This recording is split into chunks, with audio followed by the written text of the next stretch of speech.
Bismillahirrahmanirrahim. Assalamualaikum warahmatullahi wabarakatuh. Di sini kami akan mempresentasikan ujian akhir semester dari mata kuliah biomedik dari kelompok 2 yang beranggotakan Salma Azmi Anggita Putri, Muhammad Habib Rizki, dan Ahmad Nawarul Haq. Untuk pertanyaan dari ujian akhir semester, yakni 1. Jelaskan tentang ruang lingkup penelitian pada biomedis. 2. Paparkan paper 1 dalam lingkup tujuan, manfaat, data, metode, hasil, dan kesimpulan.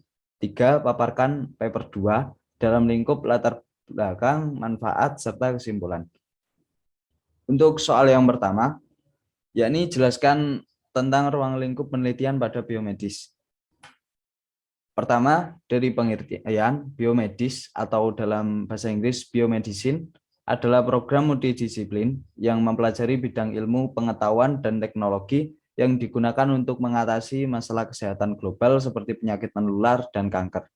Biomedis dirancang untuk mempelajari biologi, farmasi, inovasi sehingga dapat meningkatkan kesehatan manusia.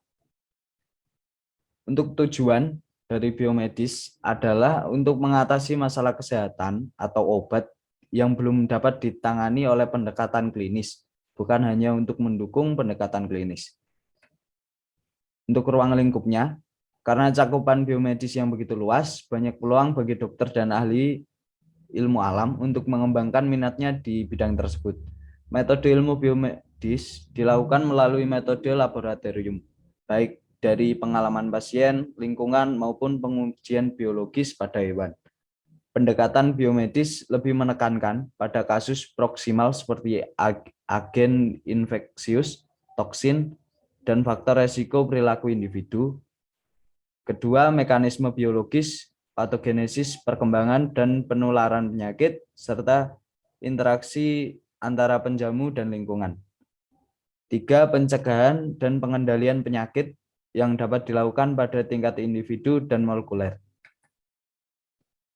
Biomedis adalah bidang ilmu yang berkaitan dengan kesehatan manusia dan kesejahteraan. Oleh karena itu, ruang lingkupnya meliputi analisis sampel biologi, melakukan penelitian penyakit manusia, dan berpartisipasi dalam pengembangan strategi pengobatan seperti vaksin, farmasi, perawatan kesehatan, baik di industri swasta maupun instansi pemerintahan. Biomedis dan farmasi saling berhubungan. Biomedis dapat menjelaskan mekanisme terjadinya penyakit, sedangkan obat-obatan dapat mengobati penyakit. Selanjutnya akan diteruskan oleh Muhammad Habib. Selanjutnya paper 1 dengan judul penerapan metode support vector machine SVM untuk klasifikasi data ekspresi gen microarray dengan pengarang Dwi Agustina, Egika Putri, Faktur Rahman Fauzi, Sylvie Nur Alawiyah, Rodi Wasono. Untuk tujuan dari penelitian ini adalah mengimplementasi bioinformatika dalam penggunaan komputasi, matematika, dan metode statistik untuk membantu memecahkan masalah biologis melalui analisis data ekspresi gen. Dengan menggunakan teknik komputasi untuk data bioinformatika skala besar untuk mengklasifikasikan berbagai jenis sampel ekspresi gen dari data microarray yang berguna untuk mengidentifikasi gen kanker dan menemukan biomarker baru. Selanjutnya yaitu manfaat dari paper 1. Manfaat yang diharapkan dari hasil penelitian ini adalah dapat mengetahui pengklasifikasian data ekspresi gen, jaringan tumor, dan normal pada kanker pankreas. Selanjutnya, data dalam paper ini. Data yang peneliti gunakan adalah data sekunder peneliti dapatkan dari website resmi National Center of Biotechnology Information atau NCBI. Gene Expression Omnibus dengan kode akses GSE 16515 RAW yang berjudul Expression Data from Mayo Clinic Pancreatic Tumor and Normal Samples. Adapun macam-macam variabel yang digunakan pada penelitian ini adalah sebagai berikut. Untuk nama variabel gen, definisi operasional variabelnya, gen yang digunakan pada penelitian ini adalah hasil dari ekspresi gen jaringan tumor dan jaringan normal pada manusia penderita kanker pankreas. Untuk nama variabel jaringan, Variabel yang menunjukkan sekumpulan sel yang menyusun setiap tubuh manusia. Variabel ini memiliki dua jaringan yang berbeda pada data, yaitu jaringan tumor dan jaringan normal. Nah, ini untuk metode paper 1.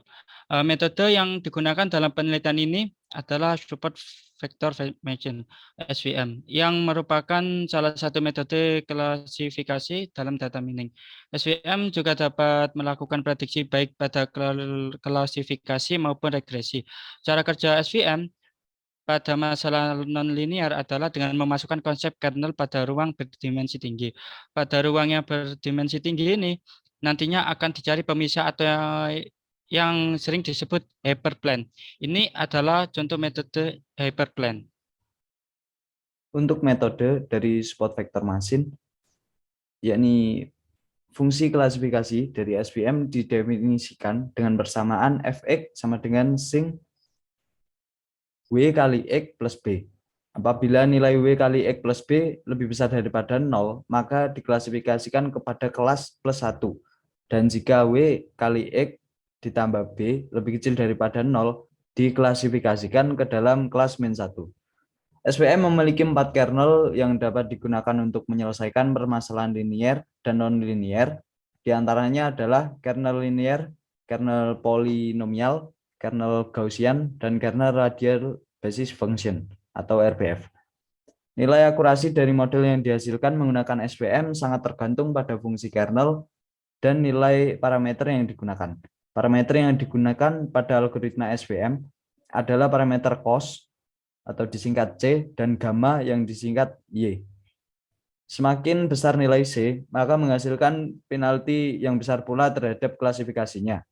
Pada fungsi kernel RBF, parameter gamma atau Y digunakan untuk mentransformasikan data tren ke ruang fitur yang kemudian dioptimalisasikan menggunakan metode Langerhans multiverse sehingga menghasilkan nilai ET yang digunakan untuk menentukan support vector yang memperkirakan koefisien atau W bobot ataupun B bias pada model klasifikasi.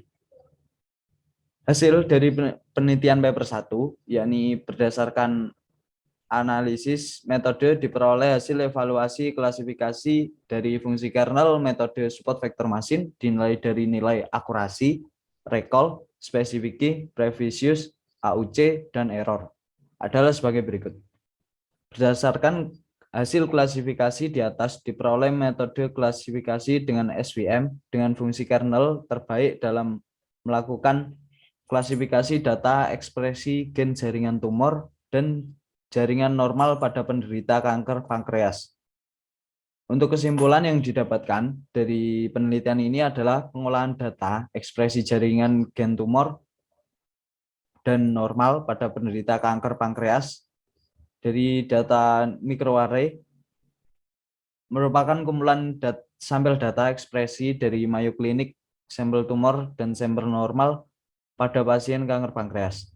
Dari data gen series GSE 16515 didapatkan melalui metrik AVI data, di mana perintah tersebut hanya digunakan untuk membaca data berbentuk gen. Perintah read AVI adalah perintah yang membaca definisi dari data seperti anatomial, jumlah sampel ekspresi gen jaringan tumor dan jaringan normal. 2. Hasil gambaran data ekspresi gen jaringan tumor dan normal penderita kanker pankreas pada data microarray adalah sebagai berikut. Untuk ketiga, pengolahan data ekspresi gen jaringan tumor dan jaringan penderita normal kanker pankreas dengan menggunakan metode klasifikasi support vector machine dengan fungsi kernel linear, kernel polinomial, dan kernel RBF telah selesai dilakukan. Untuk selanjutnya akan dilanjutkan oleh Mbak Salma. Untuk paper kedua berjudul Knowledge-Based Analysis of Microarray Gene Expression Data by Using Support Vector Machines.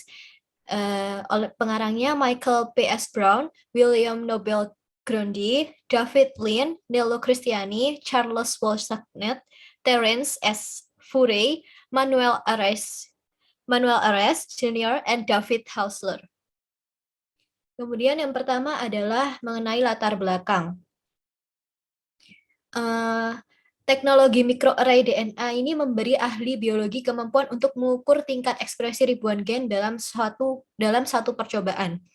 Eksperimen awal menunjukkan bahwa gen dengan fungsi serupa menghasilkan pola ekspresi serupa dalam eksperimen hibridasi microarray. Ketika data dari eksperimen semacam itu terakumulasi, penting untuk memiliki sarana yang akurat untuk mengekstraksi signifikan biologis dan menggunakan data untuk menetapkan fungsi pada gen. Saat ini, sebagian besar pendekatan untuk analisis komputasi data eksperimen gen mencoba mempelajari klasifikasi gen yang signifikan secara fungsional dengan cara yang tidak diawasi. Suatu metode pembelajaran dianggap tidak terawasi jika tanpa adanya sinyal dari guru. Metode analisis unsupervised gene expression dimulai dengan definisi kesamaan atau ukuran jarak antara pola kesamaan atau ukuran jarak antara pola ekspresi, tetapi tanpa pengetahuan sebelumnya tentang kelas fungsional sebenarnya dari gen. Gen kemudian dikelompokkan dengan menggunakan algoritma pengelompokan seperti pengelompokan hierarki atau peta perorganisasian sendiri. SVM ini menawarkan dua keuntungan utama sehubungan dengan metode yang diusulkan sebelumnya. Pertama, meskipun ketiga metode menggunakan fungsi jarak atau kesamaan untuk membandingkan pengukuran ekspresi gen, SVM mampu menggunakan variasi yang lebih besar dari fungsi tersebut. Secara khusus, SVM dapat menggunakan fungsi yang beroperasi di ruang fitur berdimensi sangat tinggi, seperti yang dijelaskan lebih detail di bawah ini. Kemampuan ini memungkinkan SVM secara implisit memperhitungkan korelasi antara pengukuran ekspresi gen. Kemudian metode terawasi seperti SVM memanfaatkan pengetahuan sebelumnya dalam bentuk label data, pelatihan, atau percobaan dalam membuat perbedaan antara satu jenis gen dengan jenis lainnya.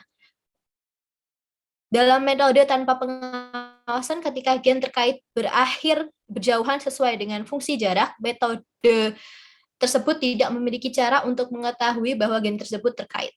Pada penelitian ini dijelaskan penggunaan SVM untuk mengklasifikasikan gen berdasarkan ekspresi gen. Pada penelitian ini dijelaskan penggunaan SVM untuk mengklasifikasikan gen berdasarkan ekspresi gen.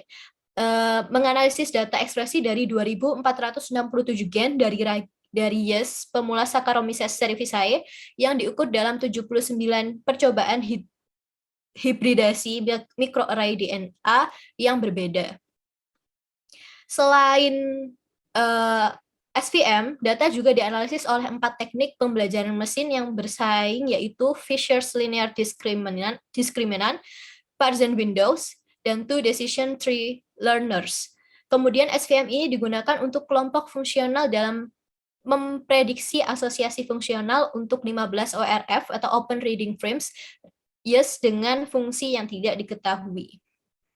Berikutnya adalah manfaat penelitian. Manfaat penelitian ini adalah mengetahui dan mendapatkan teknik pembelajaran terbaik untuk metode SVM.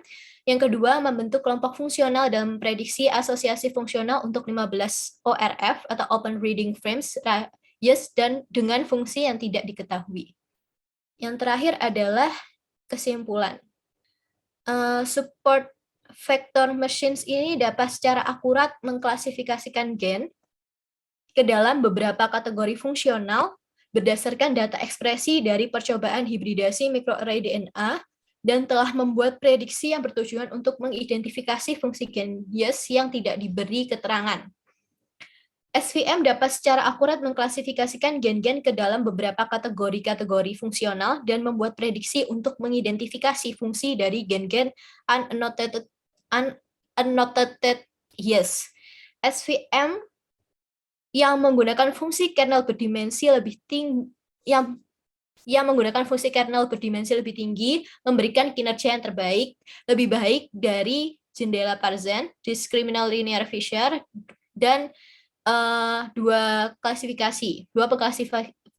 pengklasifikasi pohon keputusan, dan SVM yang menggunakan kernel produk titik sederhana. Hasil ini dihasilkan dengan cara yang diawasi berlawanan dengan algoritma pengelompokan tanpa pengawasan yang telah dipertimbangkan sebelumnya. Sekian presentasi dari kelompok 2. Apabila ada salah kata, mohon maaf. Wassalamualaikum warahmatullahi wabarakatuh.